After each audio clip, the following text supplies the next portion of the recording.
and more apparent to anyone who just reasons a little bit that this isn't going to be on-off switch situation. We are going to have to keep adapting and growing and realizing what we can do. Right before I came here, I just watched Dave Chappelle did a live comedy sketch.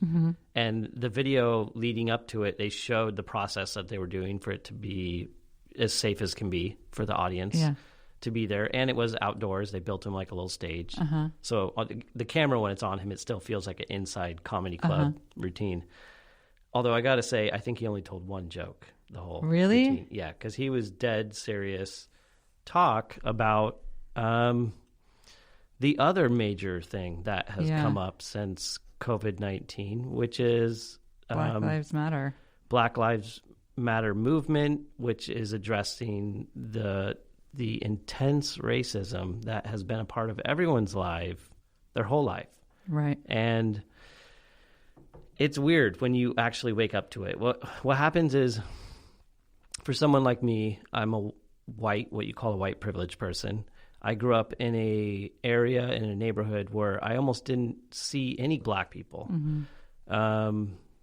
So it's not in my face. And there's hints of it everywhere. You can see hints of it on television shows and movies and everywhere.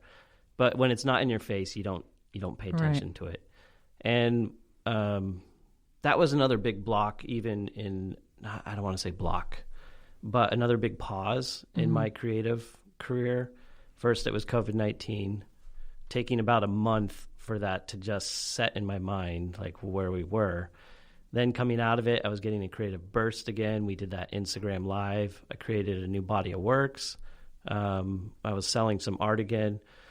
Then when George Floyd was murdered, when that happened and the protesting started everywhere, for me, without anyone telling me what to do, I knew I had to stop again, and just because what was happening was way bigger than any silly thing I was creating artistically. Now, because I've had some more time to absorb it and think about it a lot more and to talk to people, I'm lucky that I have my wife and my kids, especially my daughter Hazel, who just turned 15. She's so present-minded that we have a lot of conversations about this stuff. So now moving ahead, we've gotten past the quiet part. We're still absorbing, we're still learning, but I want to create again. Definitely, I'm motivated to make work again. And I know for sure art is always a very powerful thing in historical moments and throughout history. And it's a chance for art to reflect time in some way. You could even say a painter who just does abstract paintings, they're still going to reflect the time somehow.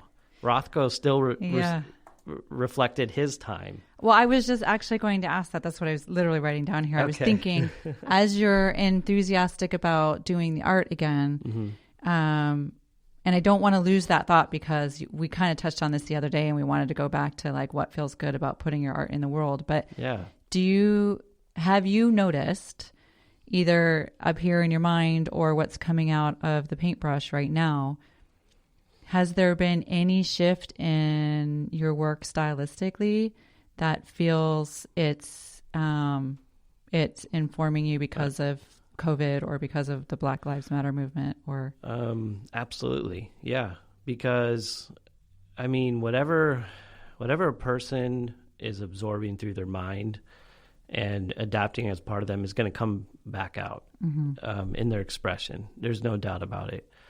And I have been thinking more about trying to say direct messages in my art. Whether or not I can do that, I'm also actually worried about saying wrong things. So I am hesitant to make any bold imagery that says my opinion or my viewpoint on matters. But I know for sure that the work that I'm creating right now definitely reflects the things I'm absorbing. Yeah. But let's go back to this idea of,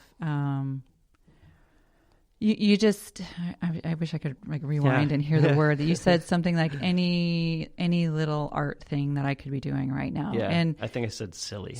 Yeah. So that caught me because, as you said, like people process the world and life differently. A lot of us do it through art and creativity, right? Mm-hmm. So I would argue that any sort of art you're working on is not silly. But I understand the point is like, you want to be like, there's something bigger happening outside of us right now. And we don't want to take away from the tone of that. Like, we don't want to seem tone deaf, right? Exactly. But there's some value, some real importance to us creating art in that time, whether it's specific to that movement or not. But there's value to you doing your work.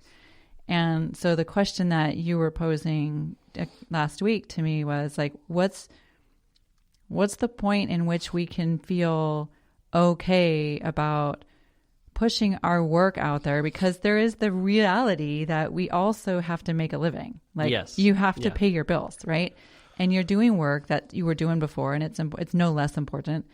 But you also feel a little bit like, wow, there are people out there doing these big things and on the front lines of the protests, and they're changing legislation, or they're trying to, and here we are creating a piece of art. And how do we put that out there? And I'm not professing to know the answer. I'm in the same boat as you. It's like, how much do I push my agenda, quote agenda, which happens to be, running my business?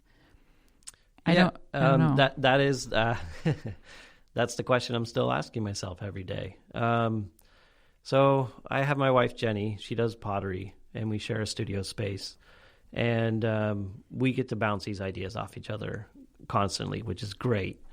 And what we've come up with, first of all, we had that first hurdle, just being at home. We weren't allowed to meet with people in groups because it's dangerous, not just because we're told not to. And especially for me to be able to sell my work, as I had mentioned, it's always been a person-in-person type thing. I'm kind of like an artist up until an art show that I'm a car salesman or something like that. I'm trying to give them a story of me. So now I've been adapting to this more digital platform and sharing myself that way. Then with the second hurdle of protests going, it again had to become a balance of, how do I show that I'm being respectful of the monumental things going on right now, while at the same time continuing to go ahead with my means of income, my contribution to the world. Really, everyone does have their contribution in some way, and these art platforms are our ways. So we've been delicate about it, and you can kind of see a trend. Regardless, this isn't the first time in history this has happened, and things do start to calm down and level down.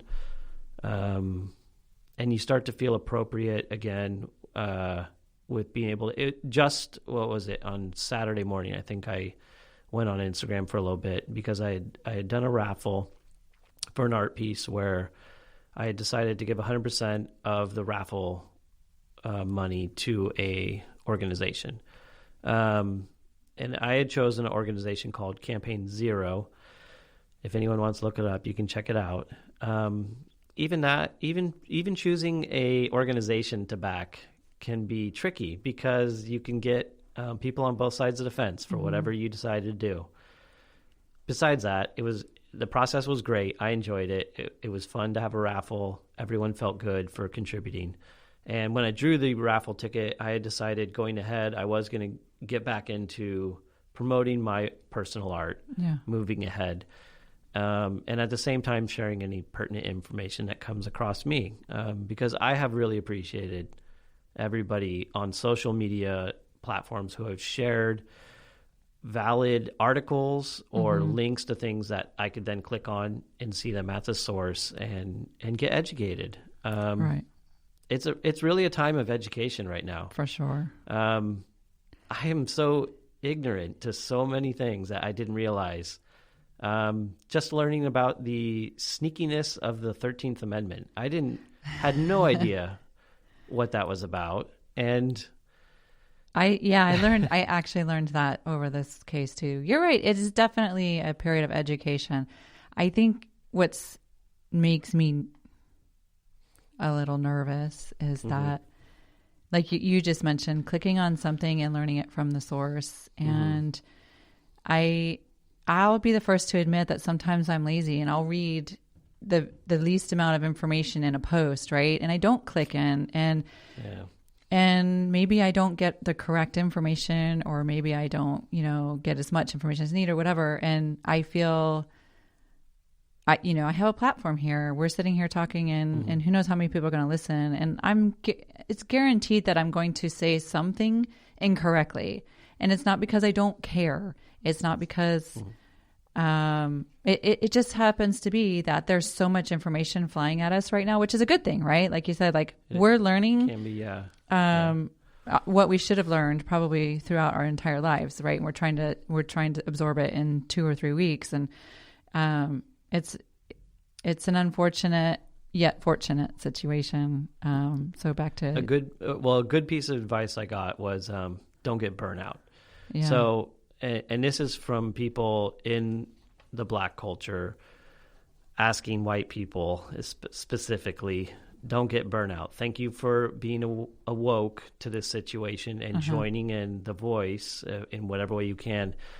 But not getting burnout means not reading every single article being thrown at you, or not watching every single video clip, or going on the march every single day, or it's a long game. Pace it out. It is a long game. It's already been hundreds of years in the making, so it's obviously still in the part of a very long game. So with that going ahead, that's been my mental focus. Is I'm still conscientious. I'm still aware, and I still want to bring a recognition to movements.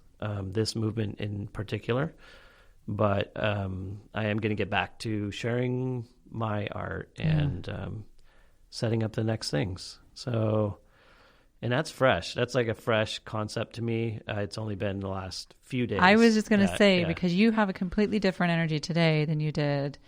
I don't know what day you were here last week, Friday or Thursday. You were one day last week. You were so generous as to come in and switch out a lot of the art that we have here at the co-work space. And we had a lot of people compliment on it as well. That's nice to hear. And little things like that, or whatever size you want to call it, are great boosters for me. So every time I do something, it usually starts a motor up or something in my head. And so I've already been working on a bunch of new works in the studio. That, again, always in the past has meant I'm leading up to a show. So I guess I'm going to try another digital platform show. So the one that you did, to circle back to that Instagram Live, because that was an art show, were you able to, because I watched everybody before me and about 3 people after me, and I don't remember, I had something else anyway. I got offline and I didn't know if you were able to sell any art on that, or you were at least able to show your art, because you were very generous to allow the other artists who came on to speak completely about their work. Well, that's how art shows have always felt to me. In the very beginning of that, it was almost like a real life art show to me. In the very beginning, I presented a few of my pieces for that body of work, and described a little bit about what I was making and maybe the process. And then usually art shows for me are catching up with other people. Yeah. It's like we look at the art piece, they give me a couple comments, and then we move on to what are you up to? What are you up to? Yeah. So I think the format worked great, and we'll see if we can get more. I was trying to weave in some live music segments. Oh, yeah. I got one in near the end, and it's an old goofy friend of mine, and he did like this character type piece, and it was cool. It was abstract and interesting. And then the final, we closed out with my parents, which was fun. You know what I loved is the next day I was watching the replay of when you were sitting in front of the typewriter. Was that right? Like at the very, very, very beginning of that recording? Oh, yeah. It was hysterical. I was giggling so hard. I'm just like watching you like peck at the keys on the typewriter. Cool. And I was like, what is he doing? It just was